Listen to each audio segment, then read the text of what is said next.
Hello, this is Jason with Mountains to Sound Home Inspection, and today I just want to bring you another home inspection tip.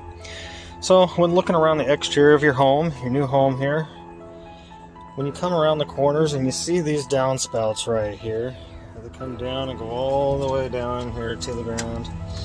So when they get down to the bottom, what we're looking for is we're looking for this concrete block. Sometimes they come in plastic or metal, other forms too, but you're looking for a splash block to help keep and run this water to get it as far away from the house as possible once it comes out of your downspout.